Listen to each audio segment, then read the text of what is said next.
안녕하십니까. 명절 잘 지내셨죠? 제가 그 명절 전에 또 집안에 아버님 길 있고 또 명절 있어가지고 촬영이 좀 늦었습니다. 그죠? 어제 늦자면 새해 복 많이 받으시고요. 이제 뭐 큰 난 코스 하나 넘겼죠. 명절 잘 보내셨으니까. 남은 이제 또 하나의 코스, 그 추석이죠. 추석 아직 멀었죠. 그때까지는 편안하게 좀 공부를 전력을 다 하셔야 됩니다. 벌써 이제 2월 달이 다 지나갑니다. 이제 곧 꽃피는 춘삼월이 옵니다. 그죠? 시간이 금방 가죠. 그러니까 우리가 좀 더 이제 피치를 올리고 좀 여기다 좀 전력을 다 해야 될 때가 왔습니다. 이제 3월부터 시작해서 금방 흘러가기 때문에 좀 더 열심히 하셔야 됩니다. 교재는 46페이지를 펴시면 됩니다. 46페이지. 그 납세 의무 성립 확정에 관한 얘기인데, 조세 총론 파트에서 제일 중요한 부분을 굳이 꼽으라면 이 성립 시기라 할 수도 있습니다. 왜냐면 얘가 이렇게 반복해서 그나마 자주 나오는 것 중 하나가 여기거든요. 그래서 우리가 이 성립 확정 소멸 시기를 잘 기억하셔야 되는데, 일단 내용은 이렇습니다. 언제 내가 납세 의무가 성립이 되고, 그죠? 그리고 얘가 구체적으로 얼마라고 확정되는 시점은 언제고, 이거 시기를 물어보는 거죠. 그죠? 그러니까 성립 시기는 뭐냐면 이 구체적이지 아니에요. 추상적으로 언제 이 법은 법적으로 납세 의무가 성립한다 말 그대로 얘기고, 확정은 뭐냐면 구체적으로 내가 낼 세금이 얼마라고 딱 확정된 시점, 이걸 물어보는 거죠. 시험에 얘가 많이 나오는데 그죠? 이 확정 시기는 간단합니다. 얘는 이제 뭐냐면 우리 그 세금 징수 방법이 두 가지잖아요. 신고납부조세와 뭐가 있어요? 그죠? 부가주의 조세 두 개가 있죠. 얘 내가 가서 신고하고 돈 내는 거고, 이거는 가만히 있으면 뭐가 나온다? 그죠? 고지서가 나와서 과세권자가 고지에서 징수해 가는 걸 우리가 부가징수라고 그래요. 그럼 이거는 생각해 보시면 신고납부는 날더러 우리더러 알아서 신고하고 돈 내라는 얘기죠. 여러분이 알아서 신고하고 돈 내라는 뜻입니다. 그럼 예를 들면 취득세 설명할 때 우리 했었죠. 내가 1억의 부동산을 취득해가지고 이걸 1억에 신고하면 그냥 1억에 그대로 받아줍니다. 그죠? 이걸 만약에 1억에 사서 내가 9천만 원에 신고하면 받아준다, 안 받아준다? 받아준다. 왜? 이걸 1억에 사서 9천에 신고하면 다운계약서 쓴 거잖아요. 하지만 이거는 나중에 걸렸을 때 얘기고, 이걸 신고할 당시에는 내가 이걸 1억에 샀는지 9천에 샀는지 과세권자가 알 수 있다, 없다? 없죠. 왜? 신고납부 왜 신고납부라고 한다 했어요? 그 거래 사실을 매매 당사자만 알기 때문에 그런 거예요. 등기를 하지 않는 한은 과세권자는 얘가 소유권 변동 사실이 있는지 없는지 알 수가 없습니다. 그러니까 당사자만 아니까 니네들이 알아서 얼마에 사고 팔았는지 와서 뭘 해라? 신고하라, 그런 얘기죠. 그러니까 거래내고 우리만 아니까 우리가 가서 신고하면 그 금액 그대로 인정해 주는 겁니다. 이걸 1억 2천에 신고해도 마찬가지라는 거죠. 그래서 결론적으로 뭐다? 신고납부조세는 우리한테 의무를 줬기 때문에 어쨌든 내가 뭘 하면, 신고하면 그 신고한 금액을 그대로 인정을 해줍니다. 그럼 결론적으로 신고납부조세는 확정 시기가 언제겠어요? 과세권자, 납세 의무자가 뭐 했을 때? 그쵸, 그냥 신고했을 때 끝. 그죠? 그럼 우리 뭐만 알면 되는 거야? 얘가 신고납부조세인지 아니면 보통징수인지 그것만 알면 간단하게 정리가 되는 겁니다. 그래서 신고납부조세는 신고했을 때. 자, 부가주의 조세는 우리가 하는 게 아닙니다. 그죠? 이건 과세권자가 하는 거죠. 대표적으로 재산세입니다. 재산세 같은 경우는 여러분이 신고하는 게 아니잖아요. 왜? 보유세는 내가 거래한 게 아니기 때문에 거래 금액을 알 수가 없죠. 그러니까 과세권자가 자기들이 세금 계산해서 김모 씨 얼마, 이모 씨 얼마 해서 결정해서 우리한테 고지하면 우리 돈만 내면 되는 겁니다. 여러분이 그냥 알고 있는 그거 생각하시면 돼요. 재산세 내실 때 작년에 내셨을 거 아니야, 그지? 그럼 얼마 나왔죠? 그럼 여러분이 결정한 거 아니잖아요. 누가 결정한 거야? 과세권자가. 그럼 내가 될 세금은 누가? 과세권자가 뭐 했을 때? 결정했을 때 확정된다. 그럼 끝이죠. 그럼 결론은 뭐다? 신고납부조세는 신고했을 때 확정되고, 얘는 과세권자가 결정했을 때 확정된다. 이거는 간단하죠. 자, 근데 이제 성립식입니다. 자, 얘는 세목별로 다 틀립니다. 세목별로. 그죠? 우리가 배우는 세목이 굉장히 많은데 세금의 종류에 따라 성립시기가 다 다릅니다. 자, 근데 이거는 뭐 전체를 다 외울 건 없고요. 우리가 배우는 순서에 입각해서 간단하게 정리를 해보겠습니다. 일단 취득세가 있습니다. 여러분, 취득세는 언제 내는 거예요? 언제? 뭐 했을 때?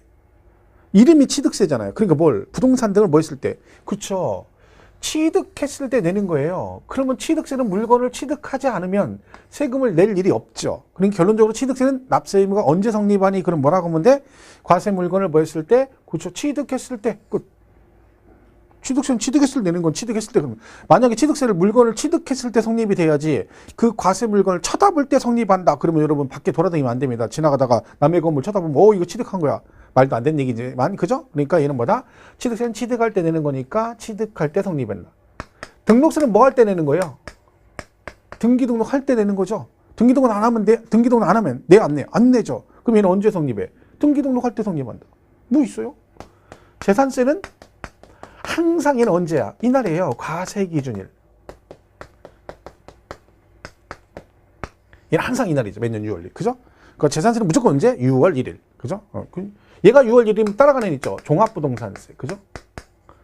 종부세도 같이 가죠. 왜? 종부세는 모든 기준이 누굴 따라간다? 그쵸. 재산세 따라간다. 그러니까 재산세 내는 사람이 이걸 내기 때문에 얘는 당연히 따라가게 되는 겁니다. 그렇게 따지면 이 재산세의 병기고지 세목인 특정 부동산에 대한 지역자원 시설세라는 게 있었죠. 지역자원 시설세. 그렇죠? 얘도 똑같습니다. 왜? 얘도 누가 내는 거야?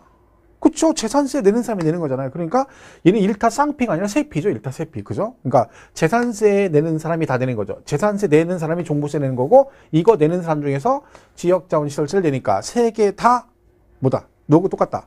재산세 똑같으니까 과세 기준일이죠. 그 다음에 소득세라는 게 있습니다. 소득세가 있고, 법인세가 있고, 그 다음에 부가가치세가 있어요. 자, 얘네들은 이 과세기간이라는 게 있었죠. 우리 과세기간. 그죠? 세금을 부과하는 법적 기간이다 그랬죠. 그래서 기간을 정해놓고 그 정해진 기간 동안에 발생을 한꺼번에 다 내라. 이런 식으로 기간 정하는 걸 뭐라고 그래요? 과세기간이라고 그래요. 소득세 같은 경우는 1월 1일부터 12월 30일 이렇게 돼 있죠? 이게 무슨 뜻이에요? 1월 1일부터 12월 30일 거 몽땅 한꺼번에 몰아서 이때 가서 다 내란 얘기죠. 그렇죠? 그러니까 우리가 연말정산하는 거잖아요. 그러니까 얘는 이 정해진 기간이 끝나야지 납세 의무가 성립이 되는 거죠. 그죠? 그러니까 소득세는 그 정해진 과세 기간이 뭐 있을 때 끝나는 때 성립한다. 법인세도 기간이 정해져 있습니다. 그죠? 얘는 회계연도라고 하죠, 우리가. 그죠? 얘는 근데 정관으로 정하도록 돼 있고, 그 다음에 부가가치세도 정해져 있죠. 그 대신 얘는 부가가치 1년에 2번 내잖아요. 기간이 어떻게 돼 있어요? 1월 1일부터 6월 30일. 그죠? 그 다음에 7월 1일부터 12월 31일 이렇게 되는 거죠.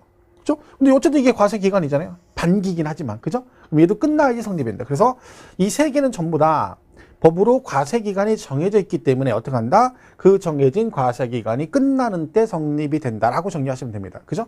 자, 그러면 샀을 때, 갖고 있을 때, 그다음 팔았을 때, 그다음에 이제 상속세와 증여세 같은 게 나오죠. 상속세와 증여세 이렇게 됩니다. 그럼 상속과 증여의 공통점이 뭔지 아세요? 공통점? 공통점이 뭐라겠어? 공짜죠. 그죠? 차이점은 이거는 돌아가시고 나서, 이거는 살아생전에 그런 뜻입니다. 그죠? 그러니까 상속세는 무조건 안 돌아가시면 상속이 안 되는 거예요. 그죠? 그러면은 돌아가셔야지 상속이 된다 했죠? 그러면 얘는 항상 언제다? 돌아가신 날. 그걸 뭐라고 표현해요? 상속이 개시된 날. 즉, 오늘 돌아가시면 오늘이 상속 개시일이고, 내일 돌아가시면 내일이 상속 개시일이 되는 겁니다. 그죠? 얘는 그래서 그 상속 개시일에 성립한다. 이렇게 되고, 증여세는 주시님이 살아계시죠. 그러니까 이 증여는 공짜로 주는 건데, 이건 주는 건 공짜로 주는 건 누구 맘이야? 오야 맘이죠. 주는 사람 맘이에요. 그죠? 아버지가 주고 싶은 사람한테 주는 거죠. 아침에는 장남인 저한테 준다고 했다가 점심 때는 뭐라 그래요? 둘째 아들이 와가지고 갑자기 아버지한테 와서 뭐라 그래요? 생전 안 오다가 갑자기 뭐요? 아버님 요새 몸도 허하신 것 같은데 이거 드세요 하고 막, 그죠? 정관장 같은 거 딱 주고 그냥 가시는, 아무 말도 안 하고 가는 거예요. 그러니까 아버지가 나한테 이런 효자가 있었네? 이런 생각 들 수 있고, 저녁 때 되니까 어떻게 돼? 막내딸이 와가지고 뭐라 그래? 아빠 앞에서 막, 40 먹은 막내딸이 아빠 춤추죠. 아빠 힘내세요 막 하면서 춤추고 있는 거. 나한테 이런 귀여운 딸이 있었네? 이럴 수 있죠. 그리고 아침에는 큰아들, 점심 때는 둘째 아들, 저녁 때는 막내딸, 이렇게 갈 수 있는 거야. 그러니까 이거는 그러니까 말로만 준다 그러면 안 되고, 내 손에 들어와야 내게 되는 거죠. 그래서 얘는 뭐다? 증여로 그 재산을 뭐 했을 때? 취득했을 때 성립이 된다 그러는 거죠. 얘는 돌아가시면 끝. 돌아가시고 나서 다시 와서, 야, 내가 죽고 나서 보니까 뭔가 상속이 잘못된 거니까 다시 하자. 이건 안 되잖아요. 그죠? 끝. 그죠? 근데 이거는 살아계시기 때문에 증여로 그 재산을 취득했을 때 이렇게 갑니다. 그리고 우리가 문서 작성하거나 아니면 소유권 이전 등기 같은 거 할 때 증지 붙이죠. 그죠? 그때 되는 게 뭐야? 인치세입니다. 인치세. 그죠? 인치세는 문서 작성할 때마다 붙이는 거죠. 그죠? 우리가 자동차 등록을 할 때도 증지 붙이잖아요. 그러면 뭐라 그래요? 가서 얼마짜리 사오세요. 그러죠? 그럼 여러분이 가서 얼마짜리 사다 주면 딱 붙이면서 끝납니다. 그래서 얘는 특징이 뭐냐면 인지세는 과세 문서를 작성할 때 납세 의무가 성립과 동시에 확정이 됩니다. 그러니까 성립 시기와 확정 시기 같은 거죠. 왜? 얼마짜리 사오세요? 10만 원짜리 하면 그 10만 원이 벌써 내가 낼 돈이 확정된 거죠? 그리고 사다 주면 붙이면서 끝나는 거라는 거죠. 동시 성립이 되는 거죠. 그죠? 그렇고. 이게 기본 개념이고요. 여기다가 이제 추가적으로 예를 들면 부가세인 농어촌 특별세나 지방교육세. 얘는 부가세잖아요. 부가세 뜻이 뭐예요? 자체적으로 과세를 못하고 그 독립세인 본세에 덧붙여내는 세금이라고 했죠. 얘는 당연히 그러니까 납세의무 성립이 얘가 자체적으로 될 수가 없겠죠. 그러니까 얘는 어떻게 돼요? 부가세니까 그 부가되는 본세 성립할 때 같이 성립이 된다. 예를 들면 지방교육세가 취득세도 붙잖아요. 그죠? 그럼 취득세에 부과되는 지방교육세는 여기 취득세 붙으니까 취득세가 신고납부니까 얘는 언제? 그죠? 이거 따라가는 거죠. 취득했을 때, 그죠? 그 다음에요. 지방교육세 어디 붙어요? 재산세도 붙죠, 부가세로. 그럼 재산세에 붙는 지방교육세 누구 따라가? 재산세 따라가는 거죠. 그래서 얘네들은 부가세이기 때문에 뭘 따라간다? 그 과세 표준이 되는 세목 성립할 때 같이 동시에 성립이 된다. 이렇게 되고. 가산세도 마찬가지입니다. 얘도 신고납부 안 했을 때 붙는 거잖아요. 신고납부 안 했을 때, 그죠? 그럼 얘는 신고하는 조세, 신고납부 조세에 붙는 거죠. 그러니까 얘는 뭐예요? 얘도 그 가산할 국세, 지방세, 납세 의무 성립할 때 같이 성립이 된다. 그러니까 취득세 붙는 건 취득세 성립할 때, 그 등록세는 등록세에 따라간다는 얘기죠. 그러니까 성격 같다고 보시면 되죠. 이게 이제 기본적인 개념이다 이렇게 보시면 돼요. 그렇죠? 그러니까 여기서 우리가 기본상은 요 정도로 잘 기억하시면 되고 교재에 있는 걸 다 외울 필요는 없습니다. 다 외울 수도 없고 대신에 우리가 배우는 거 샀을 때 내는 세금, 취등록세, 그리고 가지고 있을 때 내는 재산세, 종부세, 그리고 팔았을 때 소득세, 그죠? 그리고 상속 증여세 정리하시고 그럼 얘는 부가세. 가산세도 부가세는 아니지만 특징상 자체적으로 성립하는 건 아니다. 그죠? 이런 개념으로 일단 정리를 하시면 좋겠어요. 자, 그래서 이렇게 하시면 되는데 시험 문제가 이거하고 이제 이걸 같이 물어볼 때가 있어요. 성립 시기와 확정 시기를 예를 들면 취득세는 언제 성립한다고요? 취득할 때 내는 거니까 취득했을 때 성립되고 언제 확정된다? 쟤는 신고납부 조세죠. 그러니까 언제? 내가 뭐 했을 때? 그죠? 신고했을 때 확정된다. 그렇게 가겠죠. 그런 식으로 하면 돼요. 등록세는 등기 등록할 때 성립하고 신고할 때 확정되고 재산세는 과세 기준일에 성립하고 그 다음에 언제 확정돼? 그죠? 과세권자가 결정했을 때. 자, 근데 여기 보시면 상속세 증여세가 있습니다. 자, 상속세 증여세는 납부 방법이 신고납부일까요? 보통징수일까요? 자, 상속세는 여러분이 상속받으면 상속세 신고를 합니까? 안 합니까? 해야 됩니까? 안 해야 됩니까? 해야 되죠. 증여받으면 증여세 신고를 하셔야 됩니다. 자, 그런데 얘는 특징이 뭐다? 얘는 신고를 하죠. 그럼 얘는 납세의무 확정 시기가 언제일까요? 신고 안 하면 가산세도 나옵니다. 얘네들. 그죠? 일정 기간에 6개월 안에 얘는 3개월 이내 안 하면 가산세 나와요. 그럼 얘는 신고했을 때 확정될까요? 과세권자가 결정했을 때 확정될까요? 그냥 들으면 신고했을 때 같죠? 아닙니다. 얘네 둘은 과세권자가 결정했을 때 확정된다. 그래야 됩니다. 이 두 개는 이것만 조심하면 돼요. 여기는 확정 시기는. 왜? 신고하는 거 맞아요. 근데 신고했다고 확정되는 건 아닙니다. 그러니까 여러분이 신고를 하시잖아요. 그러면 과세권자가 국세청에서 신고를 받아가지고 조사합니다. 그래서 걔네 조사해서 여러분이 신고한 게 맞는지 쟤들이 최종적으로 결정을 해야만이 그걸로 뭐가 된다? 확정이 된다. 그래서 이 두 개는 뭔다? 신고했을 때 확정되는 게 아니라 과세권자가 결정. 왜냐면 무상승계잖아요. 무상승계. 이런 무상승계는 누가 누구한테 주는 거예요? 여러분이 저한테 주는 건 아니잖아요. 그죠? 누가 누구한테 줘? 보통 부모가 자식한테 주죠. 그러니까 그 부가 대물림 내는 거예요. 부가 대물림. 그죠? 부모 자식 재산이 자식한테 그대로 넘어가는 거죠. 근데 뭐 남 주는 건 아니고 자식 주는 거니까 뭐라 하겠어요? 대신 세금은 제대로 내란 얘기죠. 무상승계니까. 그죠? 그러니까 이걸 철저히 조사하겠다. 그런 개념으로 신고하지만 신고했을 때 확정되는 건 아니라는 거 기억하시면 됩니다. 그것만 조금 우리가 조심하시면 특별한 문제 없습니다. 자, 교재 보시면 46페이지에 일전에 납세의무 성립 시기인데 우리 교재는 이제 잘 정리가 돼 있어요. 그 과세 사실이 발생할 때 성립된 조세와 그다음에 과세 기준일에 성립한 조세가 있고 그다음에 과세가 끝날 때 이렇게 정리돼 있죠. 잘 돼 있습니다. 근데 뭐 이거 이렇게 정리하는 건 괜찮은데 저는 개인적으로 이제 우리가 배우는 내용대로 그죠? 취득세, 등록세, 재산세, 종부세, 양도세는 소득세 들어가니까 그죠? 그렇게 해서 취득했을 때 보유 단계, 양도 단계 정리하시고 그리고 무상승계, 상속 증여 그리고 이렇게 해서 인치세 이렇게 정리 이런 식으로 하면 또 괜찮습니다. 그죠? 그리고 보면 1번에 보면 국세에 상속세, 증여세, 인지세 나오잖아요. 국세는 상속세는 상속을 개시하는 때, 증여세는 증여로 재산을 취득할 때, 그렇죠? 인지세는 문서 작성할 때 그랬고, 지방세는 취득세는 언제? 취득할 때, 그죠? 등록세는 언제 낸다고요? 등기 등록할 때니까 등록본만 보시면 돼요. 면허본 보지 마시고, 그죠? 권리를 등기 등록하는 때 성립한다 그랬고, 이번에 과세 기준일의 성립, 국세 종부세는 6월 1일, 매년 6월 1일. 재산세 들어간다 했죠? 그 밑에 지방세 보면 재산세도 6월 1일이고 지역자원시설세도 6월 1일이죠. 하나 조심할 건, 우리가 공부를 열심히 하다 보면요, 이 말 있죠, 이 말. 과세 기준일. 이 말 나오면 무조건 나중에 재산세를 열심히 하다 보면 재산세, 종부세 이게 나오잖아요. 그럼 이거를 무조건 6월 1일 이렇게 생각하시면 안 됩니다. 이 말 뜻이 이걸 말하는 게 아니라, 이 말 뭐예요? 세금을 부과할 때 법적으로 기준이 되는 날, 그런 뜻이에요. 법적으로 기준이 되는 날, 이런 뜻이죠. 근데 그게 재산세는 6월 1일이에요. 그죠? 모든 세목의 과세 기준일이 6월 1일은 아닌 거죠. 그죠? 거기 보시면 지방세 다시 보시면 주민세 나오잖아요. 주민세, 그죠? 근데 걔도 보면 과세 기준일이죠. 둘 다. 균등분과 재산분. 근데 날짜는 틀리잖아요. 재산분은 7월 1일이고 균등분은 8월 1일이죠. 그죠? 이게 다릅니다. 그래서 무조건 이게 6월 1일을 의미한다, 이런 식으로 하면 안 됩니다. 그죠? 세목마다 틀릴 수 있다. 그죠? 그 다음에 3번은 과세기간이 끝나는 때에서 소득세, 법인세, 부가가치세 세 개 다 뭐다? 과세기간이 끝나는 때 성립한다. 되겠죠? 오른쪽에 4번에 부가세 나오죠? 거기 국세, 농특세, 지방세, 지방교육세는 다 뭐라 그래요? 걔들은 과표가 되는 본세 성립할 때 같이 성립이 됩니다. 그죠? 배우는 것만 보세요. 다 보려고 이러지 마시고. 그 다음에 가산세 나오죠? 가산세는 뭐라고 돼 있어요? 가산할 국세, 지방세 성립할 때 같이 성립이 된다. 하나 더 보면 그 가산세 바로 밑에 수시부가하는 징수한 조세라 있죠? 수시부가하여 징수하는 조세.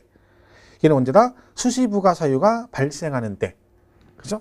그러니까 재산세 같은 경우는 예를 들면 누락이 되잖아요. 재산세 부과하다가 과세권자가 누락을 시켰어요. 그럼 어떡한다?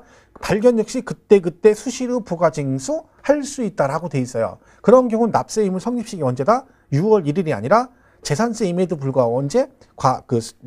수시부가 사유가 발생하는 때 성립한다. 그죠? 이렇게 되는 거죠. 그래서 그거는 시험에 여러 번 나왔던 얘기들이니까. 지금 제가 한 것들이 거의 대부분 시험에 자주 출제되는 내용입니다. 그러니까 저거 위주로 싹 정리를 하시는 게 좋겠죠. 확정 시기는 말씀드렸죠? 이건 납부방법만 보면 되니까 우리 교재 뭐 굳이 읽을 필요 없죠. 그죠? 읽을 필요 없고 넘어가시면 돼요. 48페이지 가시면 되죠. 참고로 48페이지 보면 거기 보충학습에 그 표 있죠, 표. 거기 보면 밑에 납세 의무 성립과 동시에 납세 의무 확정액 인지세 나오죠? 인지세, 그죠? 그거 하나 보시면 돼요. 과세 문서를 작성하는 때 인지세는 뭔다? 납세 의무가 성립과 동시에 뭐가 된다? 확정이 된다라고 정리하시면 됩니다. 그 다음에 소멸 사유가 나오는데 오른쪽에 요거는 작년 시험에 출제가 됐습니다. 그죠? 작년 시험에 출제가 됐기 때문에 뭐 굳이 여러분이 무리해서 볼 건 없을 것 같습니다. 이게 자주 나오는 얘기가 아니거든요. 그러니까 내가 돈이 얼마 내라고 딱 결정돼서 10만 원 이렇게 확정됐어요. 그럼 어떡하면 없어져? 어떡하면? 내가 낼 돈이 너 10만 원이래. 딱 결정됐어. 그럼 어떡하면 얘가 소멸됩니까? 뭘 어떡하면 내 돈 내면 되지. 내면 끝? 그죠? 납부. 그 다음 두 번째 뭐겠냐면 이런 거 있어요. 내가 줄 돈 50에 받을 거 50 있어요. 줄 것도 50이고 받을 것도 50이야. 우리가 전문용어로 이걸 뭐라 그래? 쌤 뭐 한다 그래? 퉁친다 그래. 퉁쳐. 받을 거 50, 줄 거 50 퉁쳐요. 이거 우리가 세법상으로 상계처리 한다고. 상계처리. 그걸 법적으로 우리가 충당이라 그래. 충당. 내가 세금 낼 돈이 50만 원 있고 환급 받을 게 50 있다는 거예요. 그럼 쌤이잖아. 그럼 퉁쳐버려요. 그걸 뭐라 그래? 충당 그래요. 그럼 낸 거죠? 그 다음에 세 번째는 부과를 뭐 한다? 취소예요. 취소. 여러분 취소란 말이 우리 민법 배우시 여러분 좋아하는 민법에서 취소 그럼 뭐예요? 취소가 되면 어떻게 된다? 그 법률 행위가 뭐가 된다? 무효가 된다는 얘기지. 그럼 이 말 때 해석하면 부과 자체가 뭐가 됐대요? 취소가 됐다는 얘기는 그 부과 자체가 법적으로 무효가 됐다는 얘기죠. 그럼 당연히 뭐가 되는 거예요? 납세 의무는 당연히 소멸되겠죠. 그죠? 그리고 네 번째가 제척기간의 만료라고 합니다. 제척기간의 만료다. 이렇게 돼 있어요. 이 제척기간은 뭐냐면 그 과세권자가 우리 납세 의무자한테 세금을 걔네가 우리한테 부과할 수 있는 기간을 말합니다. 법으로 정해져 있어요. 그러니까 막 아무 때나 와가지고 막 야, 너 얼마 내 이게 아니라 법으로 기간 딱 정해놓고 너는 이 기간 안에만 부과할 수 있어 라고 기간 정한 걸 뭐라고 그래? 제척기간이라고 그래요. 그러니까 과세권자가 부과할 수 있는 법적인 기간인데 그게 만료가 됐다는 얘기는 무슨 뜻이에요? 더 이상 부과할 수 없다는 뜻입니다. 왜? 만료가 됐다는 기간이 끝난 거예요. 그러면 더 이상 부과할 수 있다 없다? 없다. 그런 얘기죠. 그러니까 요 땡 하고 시작해서 그 기간 딱 지나면 더 이상 부과할 수 없는 걸 뭐라고 한다? 제척기간이라고 그래요. 제척기간. 그죠? 요 이제 기간이 시험에 한번 나온 적이 있죠. 제척기간 같은 게. 그죠? 교재 보시면 일단 49페이지 거기 작년에 시험에 출제가 됐다고 말씀드렸죠? 그러니까 올해는 나올 확률이 거의 없다. 참고로 보세요. 납부. 제목만 보시면 되고 넘어가시면 충당. 3번 부과 취소. 그 다음에 4번에 제척기간의 만료라고 되어 있죠? 자, 그 제척기간이 이제 정해져 있는데 1번에 상속 및 증여세라고 되어 있잖아요. 그러니까 상속 증여세는 무상승계잖아요. 재산이 공짜로 넘어가는 거야. 그죠? 그러니까 이거는 뭐야? 기간이 길어요. 그러니까 세금을 제척기가 뭐예요?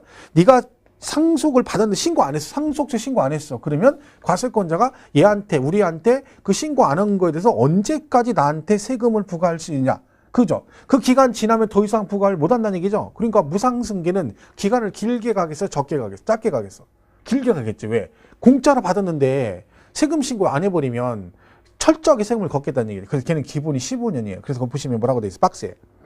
1번 사기 등 부정한 방법으로. 그러니까 사기 등 부정한 방법으로 신고서 실천 안 하면 얘는 무조건 15년이에요. 그죠? 기본이 15년, 기본이 15년. 그러니까 여러분이 만약에 세금 포탈 의도로 상속세 신고를 안 하셨다. 그러면 국세청에서 15년 안에는 뭐가 나올 수 있다? 상속세나 증여세를 부과할 수 있다. 그럼 15년 지나면 더 이상 부과할 수 있다 없다? 없다. 그래서 사기 등 그러면 몇 년? 15년. 단순 착오 등은 10년입니다. 저희. 근데 2번 기타 상속 증여세 빼고 나머지 뭐라고 됐어요? 사기 등은 10년. 그러니까 상속 증여세는 사기 등이 15년이에요. 근데 기타 나머지는 몇 년? 10년. 사기 등은 좀 세금 포탈. 자, 양도세를 여러분이 어떻게 했다는 거야? 포탈에서 다운 계약서를 썼어요. 양도세 다운 계약서 썼어. 그러면 어떻게 돼? 아직 안 걸렸어. 근데 다운 썼잖아. 그러면 앞으로 몇 년? 그쵸, 10년. 10년 안에는 걸리면 뭐 할 수 있다? 고지서가 나올 수 있다는 뜻입니다. 제척기간 10년이니까. 그럼 만약에 내가 다운 썼는데 아직 10년 안 됐어. 그러면 아직 안 걸렸다고 좋아하면 안 돼요. 발 뻗고 차면 안 되고 아직도 발은 어떻게 돼? 잠잘 때 다리 오므리고 자야 됩니다. 발 피고 잤다가 그 다음날 훅 가는 수가 있어요. 그죠? 그러니까 얘는 몇 년? 10년은 지나야 된다. 그러니까 만약에 여러분 다운 쓴 지 아직 10년 안 지났다 그러면 나올 수 있다는 거죠. 근데 내가 다운 계약서 쓴 지 10년 넘었다 그러면 그냥 국세청 앞에 가서 큰 소리 쳐도 됩니다. 야, 나 다운 썼는데 너 몰랐지? 얘기할 수 있어요. 그러면 국세청 열받아가지고 너무 죽어보려고 하고 조사해봤더니 몇 년 지났어? 10년 지나버렸어요. 그럼 뭐야? 법적으로 제척기간이 만료가 되기 때문에 과세할 수 있다 없다? 없다. 그죠? 그래서 거기 사기 등은 10년. 기타 2번 나오죠? 2번은 뭐 그거는 이제 거기도 뭐 10년인데 그거 다 외울 필요 없습니다. 근데 특이한 경우죠. 거기 뭐 상속이나 증여를 원인으로 취득하는 경우. 그러니까 여러분이 상속이나 증여 받으면 취득세 신고하셔야 되잖아요. 그걸로 원래 취득세는 신고 안 하면 7년이거든요. 무신고는 7년인데 제척기간이 상속이나 증여를 받았을 때 취득세 신고 안 하면 10년이에요. 왜? 무상승계를 취득했잖아. 그러니까 증여세나 상속세는 15년이지만 상속이나 증여 받아서 우리 또 취득세를 내야 되죠. 그때 내는 취득세도 보다 무상이기 때문에 10년으로 간다 그런 얘기죠. 그다음에 뭐 타인 명의로 주식을 취득했거나 명의신탁 약정, 그러니까 실명적 위반 같은 거 하는 거죠. 얘는 가만히 보면 전부 다 법을 위반한 것들이고, 그죠? 무상승계니까 길게 가겠다 그런 얘기입니다. 오른쪽 기타는 다 몇 년? 7년 아니죠? 신고 안 했을 때는 기본 몇 년? 7년. 그리고 나머지 기타는 몇 년? 5년이다. 이렇게 보시면 되죠. 이걸 뭐 그냥 굳이 막 무리해서 엮어놓고 이렇게 정리하면 돼요. 상속세, 증여세는 사기 등 하면 기본 15년, 기타 10년. 그다음에 그 상속 증여를 제외한 나머지는 사기 등 부정 어쩌고 그러면 10년. 신고 안 했다 그러면 7년. 기타는 5년. 이렇게 그냥 정리하세요. 그죠? 일부러 외우지 마시고. 그다음에 다섯 번째는 소멸시의 완성이다. 소멸시의 완성이다.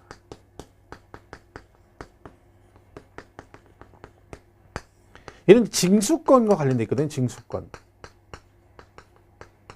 그죠? 그러니까 세금 부과를 했어요. 그죠? 부과하고 나서 이제 얘가 세금을 안 낼 수 있잖아요. 그러면 징수를 해야 되잖아요. 그럼 계속해서 뭐 독촉장 보내고 가산금 붙여가지고 해야 되는데 그걸 일정 기간에 안 하게 되면 징수를 안 하게 되면 소멸돼 버립니다.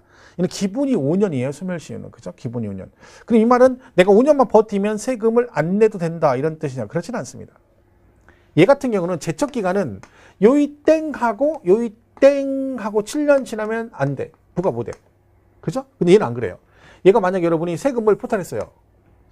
부가 됐는데 징수를 이제 아직 안 한 거잖아요. 그래서 아직 안 냈어. 그러면 내가 그럼 서울 저기 나한테 징수 못 해가게 내가 지리산 가서 좀 숨어 있다가 5년 지나면 내려와야지 하고 이제 갔어요. 그래가지고 4년 6개월 동안 4년 하고도 한참 동안 지리산 가서 반달고 뭐고 쎄쎄쎄하고 놀고 있었어. 그러다가 이제 날짜가 5년 다 돼가니까 뭐라 그래. 이제 나 내려가야 되겠다. 이제 5년 다 됐으니까 세금 안 내도 될 것 같아. 그러니까 막 그죠? 곰이 뭐라 그래요? 곰이 막 말리는 거죠. 마늘 먹고 다시 쑥 먹고 그죠? 호랑이로 곰으로 환생하면 안 되겠네. 막 그런 말리는 걸 막 무릅쓰고 나와가지고 4년 하고도 364일째 내려왔어요. 하루 남겨놓고 그죠? 그리고 이제 목욕제기 하고 목욕탕 가서 집에 닦았더니 뭐 나왔어? 여기 독촉장 이렇게 나왔어요. 그럼 어떻게 돼? 다시 요이 땡 5년입니다. 또 압류됐어. 그럼 다시 요이 땡 5년이에요. 또 독촉장 나왔어. 그럼 다시 요이 땡 5년이에요. 얘는 안 없어져. 그러니까 이거는 얘하고 다른 거죠. 얘는 요이 땡하고 기간 딱 지나면 끝인데 얘는 안 그래요. 왜냐면 징수를 만약 하는데 나한테 5년 안에 징수 못 해가면 세금을 다시는 징수할 수 없다. 그러면 다 버티면 되잖아요. 안 내고 버티면 되잖아. 외국 나왔다 들어오면 되지. 그런 건 없어요. 안 없어져. 다시 요이 땡 5년. 다시 요이 땡. 그럼 얘는 다시 지리산 들어가 또 살든가 아예 나오지 말든가 아니면 내야 됩니다. 결국. 그죠? 그게 차이가 있어요. 그래서 거기 징수권의 소멸시 완성 기본이 5년이다. 물론 국세 같은 경우도 예외 있습니다. 거기 5억 이상 국세는 10년이다 이렇게 돼 있는데 이거 막 일부러 외우지 마시고요. 이런 게 있다 정도만 보세요. 왜? 작년에 시험이 출제됐습니다. 이 부분은. 그러니까 여기서 기본이 예죠. 형입시기. 이걸 잘 정리하시면 됩니다. 자, 이렇게 해서 정리하시고 그 다음에 넘어가시면 됩니다. 그 다음에 52페이지 가면 보충학습에 보면 납세 의무 소멸 사유 제외라고 돼 있죠. 그죠? 그러니까 얘는 소멸사가 아닌 거죠. 납세 의무자가 돌아가셨다 끝나는 건 아니죠. 만약에 납세자가 돌아가시면 모든 세금의 법적인 납세 의무가 소멸된다 그러면 그럼 얼마나 좋겠어요. 그럼 어떻게 하면 돼요? 이렇게 하면 되죠. 그러면 그 집안에 최고령자 앞으로 사업자를 내가지고, 그죠? 사업자 내가지고 모든 세금을 체납하는 거죠. 그리고 그분 돌아가실 때까지 버티고 있는 거야. 그러다가 딱 돌아가셨어. 그럼 돌아가셨죠? 그럼 납세금 소멸돼. 그럼 다시 폐업 신고하고, 그 다음에 그 집안에 그 다음 고령자한테 또 사업자 내가지고 또 세금 안 내고 체납하다 폐업하고. 그럼 누가 세금을 내겠어? 그럼 내 동생이 저한테 형 앞으로 이제 사업자 낼 때야. 그럼 내가 우리 집에서 제일 앞으로 갈 날이 가까웠다는 얘기죠. 그죠? 그럼 누가 내겠네요? 아닙니다. 그런 거 없어요.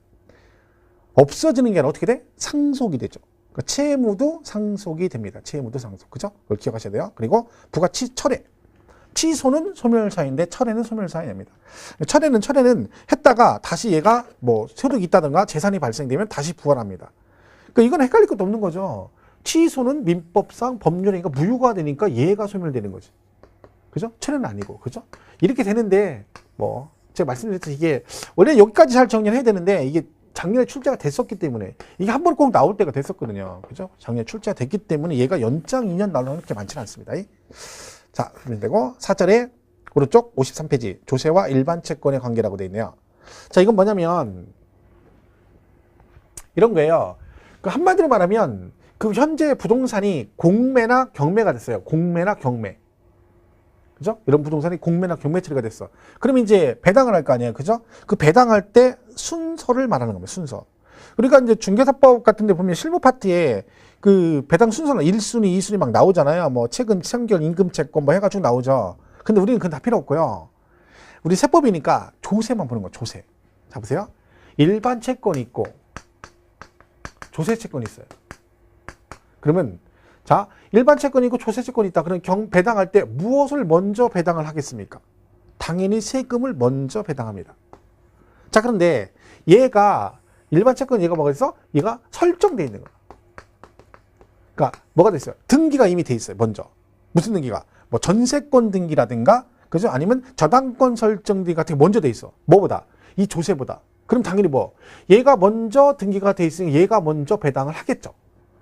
그죠? 이게 맞는 거죠. 내가 순수이니까. 그런데 이런 조세가 있다는 거예요. 얘보다 먼저 설정이 돼 있는데도 항상 얘네보다 우선으로 배당하는 조세가 있다는 거야.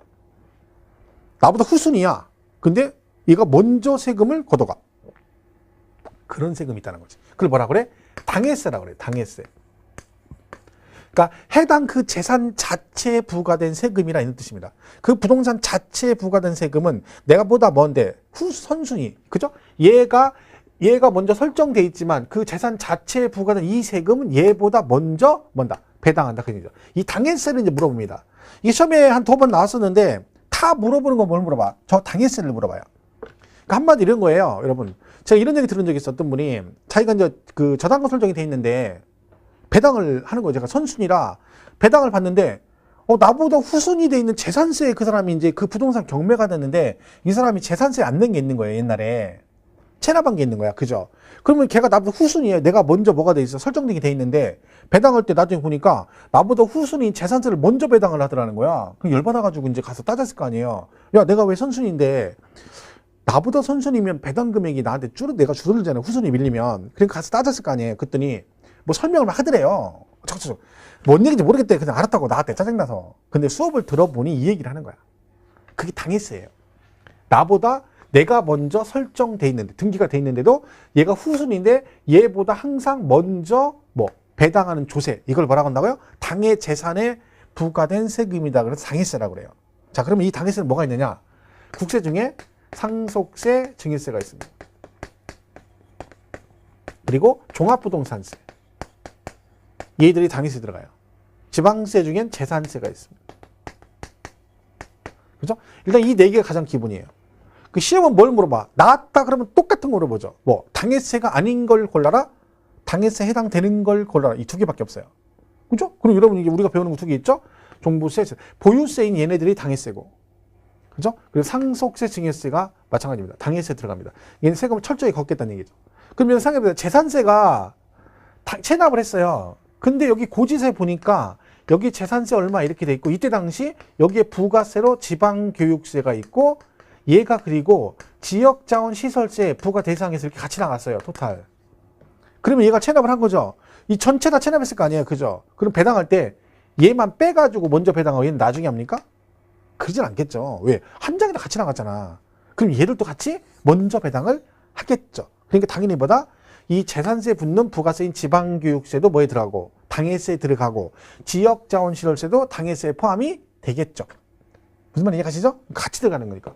얘가 만약에 안 돼서 가산금 붙었다 그러면 이것도 고지세 같이 돼 있을 거 아니야. 그죠? 한 번에 다 배당하겠죠. 그러니까 얘들도 다 뭐에 들어간다? 당해세에 포함이 된다. 보시면 되죠. 근데 지방교육세는 당해세는 맞아요. 그죠? 당해세는 맞는데 이걸 그냥 지방교육세, 그럼 틀릴 수가 있어요. 왜요? 지방교육세가 부가세잖아요. 그러면 취득세도 지방교육세가 부가세로 붙죠.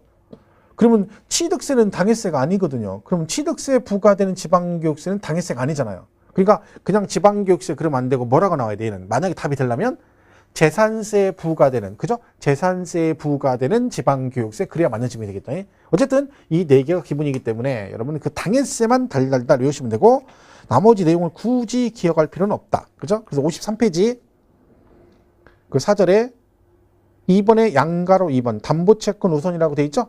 그렇죠? 거기 보시면 뭐 조세의 법정 기일 전에 전세권, 질권 또는 저당권 설정을 등기 또는 등록한 사실이 증명되는 재산의 매각이 있어서 그 매각 대금 중에서 조세 또는 가산금을 징수하는 경우 그 전세권, 질권 또는 저당권에서 담보된 채권은 조세 또는 가산금보다 우선한다. 왜? 먼저 뭐가 돼 있으니까, 설정이 돼 있으니까. 그 다음에 다만이 중요한 거죠. 다만. 당해 재산에 부과된 조세. 이걸 우리가 뭐라고 한다? 당해세 그래요. 와 해당 가산금은 저당권 등의 설정 시기에 관계없이 우선하여 징수한다. 얘가 당해세 우선 징수한 조세죠. 그래서 가로 안에 뭐라고 돼 있어요? 상속세, 증여세, 종합부동산세, 재산세, 특정부동산에 대한 지역자원시설세, 자동차세, 지방교육세가 여기에 해당됩니다. 그럼 참고로 우리가 배우는 조세 중에서 취등록세나 양도세는 당해세에 들어간다, 안 들어간다? 안 들어간다. 그죠? 취등록세와 양도소득세는 당해세 포함이 안 됩니다. 시험에 나왔었죠? 양도소득세가 정답으로. 그죠? 그러니까 우리가 배우는 거 위주로 잘 정리하시면 돼요. 그죠? 자주 나온 내용은 아닌데, 그 당해세만 딱 보시면 되고, 우리 교재 기타 뭐 배당 순서 같은 거는 우리가 굳이 여기까지 갈 건 없습니다. 이거는 이제 만약에 공부하신다고 어서 하면 돼. 그죠? 중개사, 그죠? 정준영한테 배우면 됩니다. 중개사법한테 배우면 잘 배워요. 거기 가면 잘 가르쳐 줄 거예요. 그죠? 네, 그때 정리하시면 돼. 어차피 똑같으니까. 그죠? 세법 잘 안 물어봐요. 우리 뭐만 기억하면 돼? 당해세만 기억하면 돼. 당해세. 그죠? 이것만 잘 기억하시면 된다. 그 다음에 55페이지 가면 5절에 조세의 구제제도가 나오는데, 이거는 뭐 시험에 한번 나온 적은 있습니다. 그래서 간단하게 정리하겠습니다. 그러니까 여러분이 조세를 갖다가 부과가 됐는데 불복할 수 있죠. 그러면 내가 어떤 식으로 구제를 받을 수 있느냐, 그런 얘기죠. 자, 일단 따뜻하게 우리가 이제 할 거 아니에요. 이렇게. 그죠? 불복을 하죠. 불복을 해서. 자, 내가 부과가 됐어. 근데, 보니까 이게 문제가 있어. 그럼 여러분이 어떻게 할 수 있어? 이의신청이라고 할 수 있어요. 이의신청. 그죠? 이의신청 할 수 있죠. 그잖아요. 왜? 세금 부과됐는데 불만이야. 이건 왜 이게 나한테 이렇게 부과했어? 이의신청 할 수 있죠. 자, 이의신청해요. 하고, 그 다음에 얘가 안 되면, 뭐 할 수 있다? 이렇게 두 가지를 할 수 있어요. 두 가지. 이의신청하고 나서 또 뭐 할 수 있다?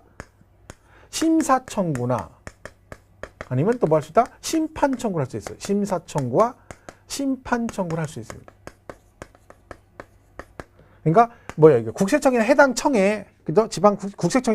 국세청이나 지방국세청의 세무서에다가 나 이거 잘못됐으니까 다시 심사해달라고 청구할 수도 있고, 심판 청구는 뭐 조세 심판원 있죠, 그죠? 거기다가 심판 청구할 수도 있다, 이런 뜻입니다. 자, 근데 이걸 했는데 얘들이 뭐요? 결정이 안 됐어. 안 받아줬어. 그럼 어떻게 했어? 마지막에 행정소송을 걸 수 있어요.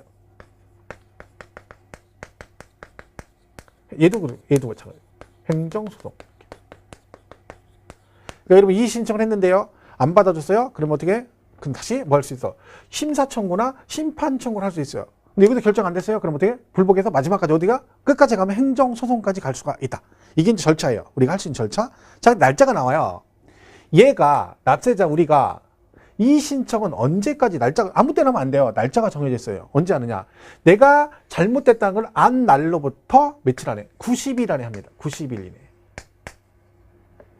이 신청하고 이 신청 받았죠? 그러면 다시 심사청구나 심판청구도 며칠 안에? 이것도 90일 안에. 얘도 90일 안에. 자, 그리고 그러면 이제 얘가 이 신청 받았죠? 그럼 내가 이 신청을 했잖아요. 그럼 나한테 뭐 줘야 돼? 결정 통지를 해줘죠. 야, 그럼 이 신청에서 결정에 통지해줬는데 이 결정 통지 날짜는 며칠? 얘도 90일이에요. 이 신청했죠? 심사 청구했죠? 그러면 얘가 또 다시 뭐 해줘요? 통지해줘죠? 그리고 얘도 심판 청구 있으면 다시 통지해줘죠? 전부 다 90일이에요. 날짜는 다 90일로 외우면 돼, 그냥. 이 신청하면 90일 안에 신청하면, 이 신청하면 걔들이 90일 안에 결정 통지해주고, 내가 이 신청 받고 나서 다시 90일 안에 뭐라면 심사청구를 90일 안에 하면 걔들이 90일 안에 다시 결정을 통지해주고 이런 거죠. 자, 근데 여기서 결정할 때 이 신청이 있죠. 여기서 국세는 30일이에요. 그러니까 여러분이 이 신청을 했어요. 그러면 국세 같은 게 며칠 안에 해줘? 통지를 30일에 빨리빨리 해주는 거야. 지방세는 90일인데 뭐는? 국세는 30일이에요. 일단 우리가 조세는, 지방세는 이 신청 잘 안 합니다, 여러분. 거의 다 뭐예요? 국세죠. 특히 상속세, 증여세, 그다음에 뭐 부가가치세라는 거. 조세는 막 금이 크잖아요, 국세는. 그러니까 이 신청도 많이 하거든요. 그러니까 불복을 많이 하니까 빨리빨리 즉각 반응을 해주라는 얘기죠. 그래서 얘가 며칠? 30일. 그죠? 얘는 90일. 이렇게 된 거죠. 다 90일이야. 근데 뭐만 기억하면 돼? 이 신청했을 때 국세의 경우는 며칠? 빨리 해준다. 그래서 며칠? 30일. 그죠? 이렇게 되는 거죠? 요거 날짜 이렇게 기억하면 돼요. 자, 그럼 여기서 이제 요 정도 하고, 그 다음에 참고로 알 게 뭐냐면, 있죠. 얘가요, 이 신청했죠. 그러면 안 받아주면 어떻게 돼요? 이 신청해서 했는데 얘들 결정 안 해줘. 통지를 안 해. 이 신청했더니 안 받아줘. 그럼 어떻게 했어? 심사청구와 뭐 할 수 있다? 심판청구 할 수 있죠. 자, 근데 이 두 개를 이것도 하고 이것도 할 수는 없습니다. 그 두 개 중에 하나만 한다는 거지. 그러니까 이 신청하고 나서 심사청구와 심판청구를 동시에 할 수 있다, 없다? 없다. 그러니까 예를 들면 뭐요? 여기다가 국세청에다가 심사청구도 해놓고 그다음에 조세심판에다가 또 심판청구도 하고 이러면 안 된다는 거야. 두 개 중에 하나만 할 수 있다. 그럼 뭐는 안 된다? 중복은 안 된다. 그거 하나 기억하시면 되고, 그죠? 중복은 안 된다. 그리고요, 얘가요, 요거 이 신청하지 않고 이 신청 거치지 않고 직접 할 수 있습니다. 이렇게 직접. 그죠? 그러니까 납세자는 여러분이 직접 이의 신청 안 해버리고 뭐 할 수 있어? 바로 심사청구나 심판청구를 할 수도 있다. 자, 요겁니다. 그 정도 그냥 보세요. 너무 깊이 가지 말고. 그죠? 그래서 거기 보시면 55페이지 그 5절에 조세의 구제제도 1번 국세 불복이라고 돼 있죠? 거기서 양가로 3번에 뭐라고 돼 있어요? 동일한 처분에 대해서는 심사청구와 심판청구를 중복하여 제기할 수 없다. 그죠? 그거 하나 보시면 되고. 기간 나오죠? 이 신청. 동그라미 1번 뭐라고 돼 있어요? 그 처분이 있은 날로부터 며칠 안에? 90일 이내에 된다. 그죠? 90일 안에 뭐 해라? 이 신청을 하셔야 된다. 그럼 동그라미 2번에 이 신청하면 그 결정을 해주죠? 그럼 신청 받은 날로부터 며칠? 얘도 90일 안에 결정을 해야 되는데 가로 안에 뭐라고 돼 있어요? 국세는 며칠이다? 30일이다. 그럼 요것만 30일이야, 이거. 나머지 다 90일이다. 그죠? 돼 있고. 넘어가고 심사 청구도 마찬가지입니다. 90일, 날짜 다 90일이라고 돼 있죠?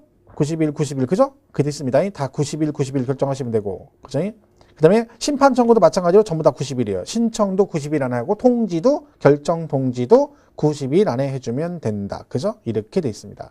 그래서 거기 잘 보시면 돼요. 날짜는 다 90일이에요. 그죠? 그 다음에 행정소송도 통지 받은 놈부터 90일 안에. 그죠? 똑같아요. 날짜는 다 90일이다. 이렇게 보면 되죠. 그거만 뭐 잘 보시면 돼요. 그죠? 그리고 하나 더 뭐한다? 납세는 뭘 거치지 않고, 이의신청 거치지 않고 심사청구나 심판청구 할 수도 있다. 뭐 그 정도. 그죠? 그 정도만 보시면 될 것 같아요. 자, 그래서 뭐 얘는 26회 한번 나왔었는데, 그죠? 뭐 이 정도 정리하시면 될 거고, 날짜 하나 잘 기억하시고, 되죠? 그 다음에 넘어가시면 6절에 이제 서류 송달 나오는데, 그러니까 서류 송달은 이제 그 납세자가 그 과세할 때 필요한 서류를 갖다 주는 거죠. 말 그대로 송달. 그죠? 근데 송달이 네 가지가 나옵니다. 1번에 거기 보면 교부 송달이 있고, 그 다음에 뒷전에 우편 송달이 있고, 전자 송달이 있고, 공시 송달이라는 게 있습니다.